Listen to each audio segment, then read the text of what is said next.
por meio da operação da função paterna vai haver a separação. E essa menina vai se dirigir, vai se voltar na direção do pai. Só que, aonde que ela vai buscar os traços que vão identificá-la como mulher, os traços da feminilidade? Vai ser a mãe. Então, como se fosse necessário, em algum momento, um movimento de retorno. Um movimento de retorno complicado também pelo fato de que ela vai retornar àquela de quem ela deseja, ela tem que se separar. Né? Primeira complicação. E segunda complicação, o objeto de amor no futuro, que deverá ser um homem, não vai corresponder àquele que foi o primeiro objeto de amor dela, que era a mãe. Talvez aí a gente tenha as raízes do que ficou para o Freud enigmático de alguma maneira. Mas é como se a menina, nessa teorização dele, ficasse suspensa em algum lugar aí no meio do caminho. Segunda etapa dessa história que eu estou contando. Essa etapa que eu chamo de trágica, né? Acho que é a grande catástrofe. Acho que é a grande desgraça. É a maneira como a cultura, desde sempre, eu acho que isso está além do, né? Isso desde a antiguidade, enfim, desde que a cultura existe, interpretou desses dois órgãos, né? O órgão sexual masculino e o órgão sexual feminino. Se a gente for ver crianças de 4, 5, 6 anos brincando, né, de médico, de papai e mamãe, a gente vai ver aí uma reflexão, né, um reflexo do que a cultura, do que os pais, como veículos da cultura, produziram. Então, como é que as crianças brincam? Os meninos têm pipi e as meninas não têm pipi. Essa aqui é a desgraça. Então, existe um sexo que tem alguma coisa e existe um outro que não tem. Existem, então, os que têm e os que não têm. Existem os que são homens e existem os que são não homens. Né? A gente teria dois sexos, na verdade, se a cultura tivesse construído alguma coisa do tipo: os meninos têm pipi, as meninas têm vagina, ou qualquer outra coisa, enfim, um nome qualquer para o órgão genital feminino. Aí a gente teria dois sexos, os dois teriam alguma coisa. E talvez a gente nem falasse, né? Talvez a gente nem estivesse aqui hoje à noite. Mas a questão é que não é assim. É por isso que é isso que está na origem de uma das frases, né, tão famosas do Lacan, que a mulher não existe, né? Como se não houvesse um significante que designasse, né, um nome que designasse esse lugar daquela que não tem. Muito bem. Isso tem mais consequências, provavelmente, do que essa construção mais complexa do complexo de Édipo. Né?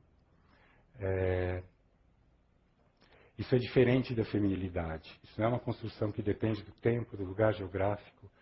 Ela provavelmente existe em todas as culturas, de algum modo, nas culturas maiores, as que a gente conhece melhor desde sempre. Né?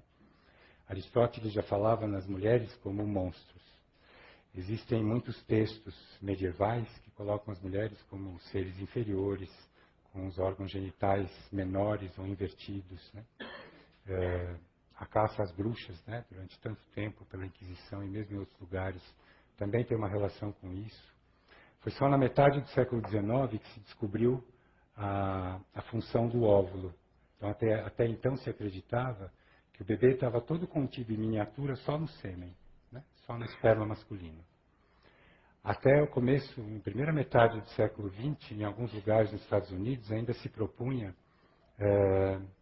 a ovariectomia, a retirada dos ovários das mulheres que tivessem um desejo sexual muito intenso, não é? Ou que se masturbassem. E isso, de algum modo, está presente até hoje. Isso está presente e isso provavelmente é o fundamento do nosso psiquismo, da maneira como ele é construído. Eu penso que isso é tão forte, isso é tão poderoso, que isso tem um valor de lei. A gente tem na clínica, isso é da clínica de qualquer um, não é? A gente tem, a partir das diferentes culturas, de uma maneira maior ou menor, uma valorização familiar, um número muito grande de famílias, para não dizer todas ou quase todas, enfim, dos meninos, né? Desses bebês de sexo masculino. Paradoxalmente, mais grudados, mais queridos, entre aspas, talvez, pelas mães, né? Que são mulheres. Essa valorização do sexo masculino, ela é tão forte, ela é tão poderosa, que as mães não escapam disso. Não só não escapam disso, como, voltando para o início, para a questão da função paterna, a grande maioria dos casos de autismo, de psicose, de perversão, de crianças hiperativas, é de meninos, né? São meninos. Eu li recentemente também aí no jornal um artigo mostrando um levantamento de cientistas americanos, médicos, descobrindo que os meninos são muito mais acometidos por questões psíquicas graves, né? Coisa que eu acho que todo psicanalista sabe. Também estão buscando uma causa orgânica para isso e não vão encontrar nada. Mesmo o movimento feminista, que construiu tantas coisas, né? A autonomia, a igualdade social, a igualdade na economia, a igualdade no trabalho, a igualdade dentro de casa, coisas, enfim, cuja importância é absolutamente indiscutível. Mesmo essas mulheres, o dia que se tornam mães, e são mães de um bebê, menino, ele corre mais risco, né? Elas também, paradoxalmente, seguindo essa lei poderosíssima da cultura, né, correm o risco de grudar mais nesse filho.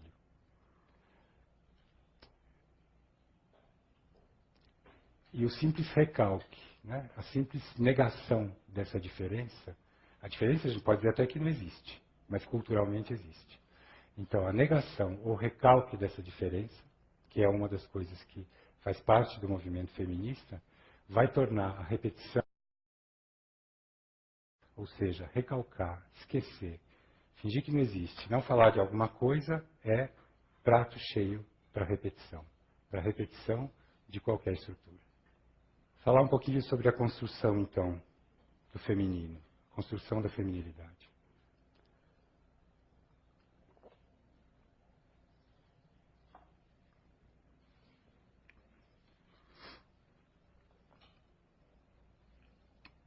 Lacan transformou essa pergunta de Freud, o que quer a mulher, nessa pergunta ampla e generalista, uma pergunta muito mais reduzida. O que quer uma mulher? Eu penso que a única coisa que a gente pode imaginar, a única coisa que a gente pode considerar, é o que quer cada uma delas. Não é? Na clínica, embora a gente tenha uma teoria, né, toda uma teoria por trás da psicanálise, teoria essa que nasceu ou que deve nascer obrigatoriamente da clínica, toda vez que a gente escuta um sujeito, homem ou mulher, tanto faz, é aquele sujeito e é o que ele tiver a dizer. Então, no máximo, a gente pode falar sobre, talvez, as estruturas, as formações fundamentais que vão definir a feminilidade ou a masculinidade e alguém atuar preponderantemente na posição feminina ou na posição masculina. Ninguém atua o tempo todo de um lado ou de outro, na posição ativa ou passiva, ou na posição de sujeito ou de objeto. Mas, na relação com o par complementar, alguém atua preferencialmente, ou preponderantemente, ou na maior parte do tempo, numa dessas duas posições. O que a gente pode tentar pensar é quais são os fatores que vão determinar a operação numa dessas duas posições, alguém mais na posição de sujeito, ou mais na posição de objeto, e como que esses atributos que a cultura designa para a feminilidade ou para a masculinidade vão ser montados. E eu acho que aí vai ficar claro também por que a gente só pode pensar em um sujeito, em cada sujeito, e o que cada sujeito tem a dizer. E em relação a esses fatores que eu vou mencionar, a gente só pode falar em tendências, senão a gente cai numa coisa muito psicológica, né? Quase numa receita. Então, se o papai fizer isso com a filha tal coisa. Não é nada disso, não pode ser assim. Então, primeiro fator, que eu acho que é fundamental, sempre, né? A história de duas linhagens familiares. Todos nós somos filhos de duas linhagens familiares. E todos nós somos mais inscritos em uma delas. Todos nós, meninos e meninas, somos mais filiados à linhagem materna ou à linhagem paterna, ou melhor,